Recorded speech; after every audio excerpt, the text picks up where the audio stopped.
आपल्या जिल्ह्याचे खासदार झाले, 6 वेळा खासदार झाले, केंद्रीय मंत्री झाले, कॅबिनेट मंत्री झाले, आता शिवसेना नेते. आता 74च्या वयाला गीते साहेबांच्या वयाला गेले बरेचसे ज्येष्ठ शिवसैनिक, 65 असेल, 70 असेल, 74 असेल, त्यांना निमंत्रण देऊन या ठिकाणी आज आपल्याकडं भगव्या सप्त्यामध्ये सत्कार करतोय. जे 37 वर्षानंतर कुंभमेळा जसा 12 वर्षानंतर येतो, तशाच पद्धत 37 वर्षानंतर असा हा शिवसैनिकांचा ज्येष्ठांचा मेळावा आहे. आणि मग 37 वर्षापूर्वी असला 37 वर्षापूर्वी असला शिवसैनिक त्यावेळेस कदाचित 25 वर्षाचा असेल, त्यावेळेस कधी ते आर्थिकचा वयाचा असेल. तो शिवसैनिक त्याचा आता 74-75 गेला तर त्याची तिसरी पिढी आहे की त्याच्या घरातला दुसऱ्या पिढीचा, त्याच्या तिसऱ्या पिढीचा नातूसुद्धा मतदानाला आला. पण ही अखंड एवढे वर्ष ही शिवसेना टिकवणारे आपण ज्येष्ठ लोक आज घरामध्ये. त्या काळातून मुंबईचा जसे पेलोसे साहेब बोलले, आम्ही गावात येऊन प्रचार करत होतो, त्यावेळेस तुमच्या आपल्यापैकी जवळजवळ 90% लोक हे व्यवसाय निमित्त, नोकरीनिमित्त मुंबईत होते.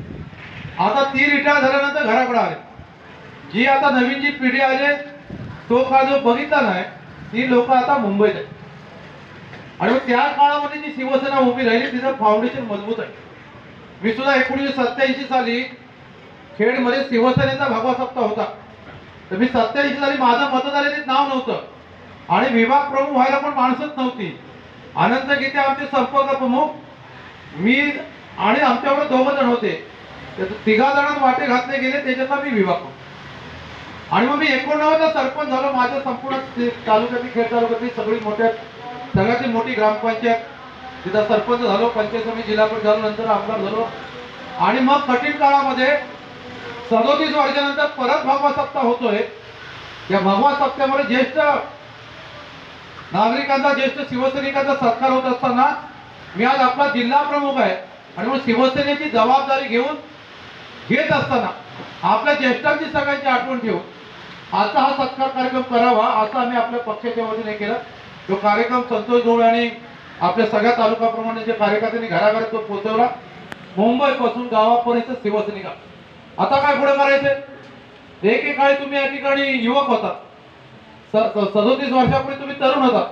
आता शेलार मामाच्या भूमिकेतून समोरच्याला सांगायचे तुमचे दोर कापलेले आहे, आता आपल्याला विधानसभेवरती झेंडा फडकवायचा. आणि शिवसैनिक एवढे कार्यकर्ते आपल्याला भेटले, आपण कुटुंबासारखं सगळेजण आज या ठिकाणी व्यासपीठावरती बसलेली सगळी मंडळी एकवटली.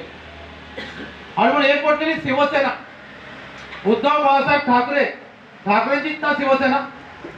पण शिंदे मांदे आले ती काय शिवसेना नाही ती.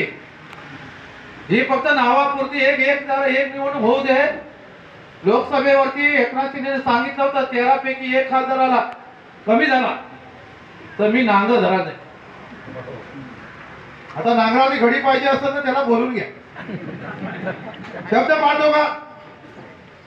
इथे रामदास कदम सांगितलं होतं, तत्काळच्या अगोदर रामदास कदम काय सांगत होते की उद्धवजी काँग्रेसमध्ये गेले, आम्ही त्यांच्या मांडीला बसणार. आणि मग एवढा काय रामदास कदमच्या डोळ्यात पाणी यायला लागलं बाम लावून की त्याचा रडूच थांबे नाही. आणि मग 2 दिवस त्याच्यामध्ये सातत्याने टीव्हीला दाखवतो रामदास कदमला, राष्ट्रवादीला, सुनील तटकरेच्या मांडीला आम्ही मांडी कशी लावणार. निवडणूक आल्यानंतर त्याच सुनील तटकरेचे पैसे घेऊन त्यांच्याकडे भाषण सुरू झाली रामदास कदमची, तुम्हाला 45,000चा लीड. अरे मांडीला लावून म्हणून रडणारा रामदास कदम निवडणुकीत पैसे मिळाले त्याची लाळ यांची घोटायला लागली. लगेच त्यांनी सांगितलं की 45,000चं मत. लगेच त्याच्या पोरगा आता इथं आमदार योगेश कदम त्या भगव्या सप्त्यामध्ये तर नव्हताच. आणि मग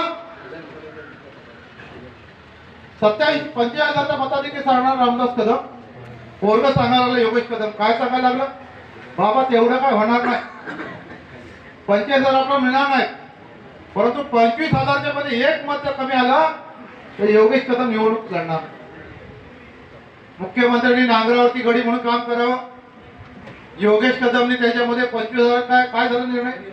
25 गेली, 25 गेली बापाची, 20 गेली, 15 गेली, उलट 8,500 मतं ही गीते साहेबांना आपण आपल्या मतदारसंघात. मग आता कशाला फिरतात बाप बेटे इकडं? बाप बेटे इकडे तिकडे फिरतात निवडणुकीला, मग त्यांनी सांगितला शब्द पाळला पाहिजे. पत्रकारांनी विचारला पाहिजे. तुमच्याच पेपरमध्ये आम्ही वाचलंय योगेश कदमचं भाषण आहे की 25,000 पैकी एक मत करतो बोललाय ना. मग त्याची आठवण कर. आमच्या दारात कशाला फिरतोय? तुझा पहिला सुपडा साफ केलेला आहे. 25,000 तुझे आहेत काय? मग निवडणूक लढणार नव्हतं तर मग आता मतं मागतो का? हे सांगाल की नाही? आणि म्हणजे राहता राहिला आता शिवसेना या ठिकाणी संकट येतात जातात. आणि म्हणून संकटामध्ये रामदास कदमला वाटलं होतं की आम्ही सगळं घेऊन गेलो, यांच्याकडे आहे काय? आणि म्हणजे ही सगळं जेव्हा त्या घेऊन गेलो जी मस्ती डोक्यात होती त्यामुळे तर आता मी बघतो. कारण एक तर रिकाम्या ताटात कोण येत नाही. उद्धवजींकडे पहिला पक्षप्रवेश राज्यामध्ये कोण केला असेल तर तुमचा गरीबाचा आमदार संजय कदम यांनी केला. मला काय सांगितलं योगेश कदम यांची राजकीय आत्महत्या आहे. काय रे बाबा नो, माझी राजकीय आत्महत्या. संजय कदम आता शिवसेनेत जातोय तिकडे राहिलं नाही काय? त्याला म्हणा बघू दे नुसते ज्येष्ठ किती जमा झालेत ते ज्याला नावा किती जमा झाले ते बघा रे. आणि म्हणून त्याच्यामध्ये माझी राजकीय आत्महत्या म्हणणारा योगेश कदम लोकसभेमध्ये त्यांच्यावरती चेव आलाय ना भरपूर हे काय काय झालं. आणि म्हणजे 25,000ची घोषणा करायला लागली लोकांनी बाजूला ठेवलं. आता काय लोकसभेला त्याला 69,000 मतं मिळाली. आपल्याला किती मिळाली? 77,500 मतं. आता 69,000 मतं मिळाली तेव्हा त्याच्यामध्ये त्याच्यानंतर योगेश कदमची स्टेटमेंट आहे की घड्याळाचा उमेदवार होता म्हणून आम्ही घड्याळाला मतं मागली. असंच आहे ना. मग आता घड्याळवाल्यांची बारी आहे. आम्हाला मतं नाही दिली तर आता आम्ही पण बघतो आम्ही तर तुझी निशाणी का मारायची का होती वेगळा झाला. हा स्वतःच योगेश कदम सांगतो आम्ही घड्याळाला मतं नाही काय. मग आता बारी आता घड्याळवाल्यांची तेही वाट बघतात आता का आमच्या दारात फिरतो.